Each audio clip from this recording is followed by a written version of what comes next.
Good evening. So I was at the grocery store, walking to the grocery store as I do to determine what my true cravings are or true hunger level is, carrying my reusable grocery bag in the form of a milk crate, a green milk crate. But I saw something I've never seen. I clocked this lady. She was walking out, and where she was pushing her grocery cart was odd because it wasn't going towards the main parking area, and it just stood out to me, and I was like, I wonder where she's headed. Full cart of groceries, kind of a limp. And I went in, got my stuff, came back out, and as I'm walking through, there's 3 levels of parking lot at this little complex, and I'm going to the highway. I see her.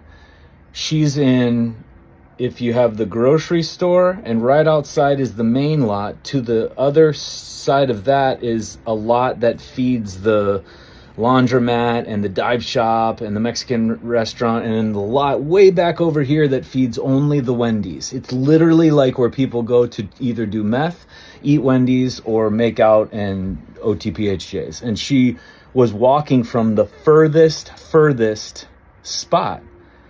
And I was like, no way. Returning her cart from the furthest spot you could possibly imagine. I have never witnessed that at all. I've seen people return their carts. I've seen people be deliberate about returning their carts. I've seen myself carry my cart just to make it harder. I've never seen the furthest choice spot. For whatever reason she chose it, and whatever reason she was doing it, she returned her cart. Now, this isn't a post for making you feel guilty about not returning your cart. Whatever reasons you have for not returning your grocery cart, you're going to have to face those at some point as either medicine to change or medicine to grow. But that's on you. You could have all the justifiable reasons in the world to do it because you saw this video, or to do it because it's a hashtag or a trend of some kind. Wouldn't make any sense. It has to make sense to you, and you know exactly why you left that cart. You know exactly the reason and intention why you didn't return it, and you will face that.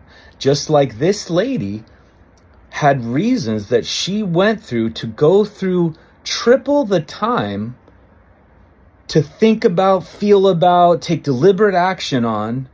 So now, the flippant way we leave a cart, or the concentrated, deliberate depth, 3 times over way, and she was limping, she was carrying a lot, like it just looked like walking was labor for her if I were to judge it from the outside as a practitioner.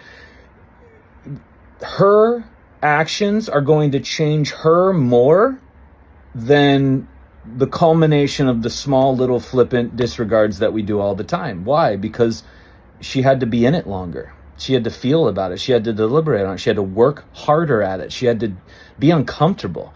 She had to do something that was, every part of her had this other side that said, just don't.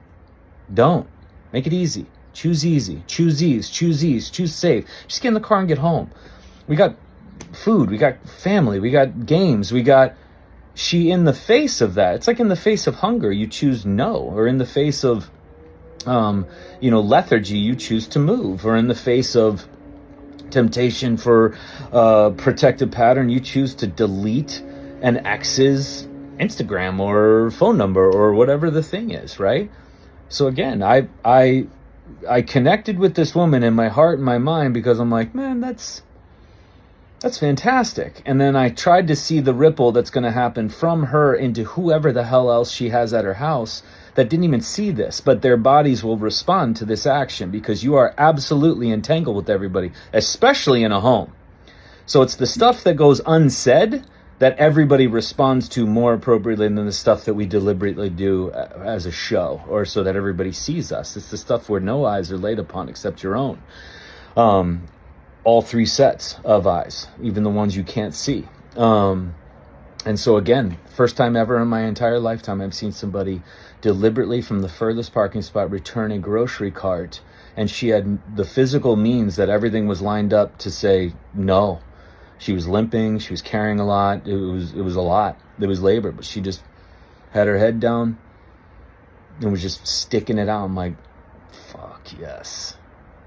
Now, it's a lesson also in what you look for, you see, right?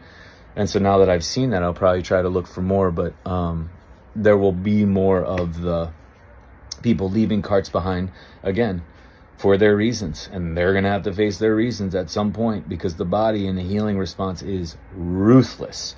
Nature is savage. It doesn't care how sentimental you are. It doesn't care whether or not you're in a hurry. It does not care that you're nursing an injury. It does not care that you waited out and parked up front because you deserve this, that, and the other. It will tell you what it needs to tell you at some point. Not saying that it's doing that for those people, but you can't outrun healing. You can't it's honest. Nature is the most honest thing ever in the history of ever. Through sentiment. It's just honest. That's what you're playing with. That's the starting point, and that's the beauty of healing responses always being for you and never a pathology. It just doesn't make sense that it would ever be against you. So however you use this message, use it. But I'm going to have cornbread and chili. Pictures later. Enjoy everybody's time tonight with family and friends. And tomorrow, whatever the hell you celebrate or however you do it or why ever you do it, enjoy each other.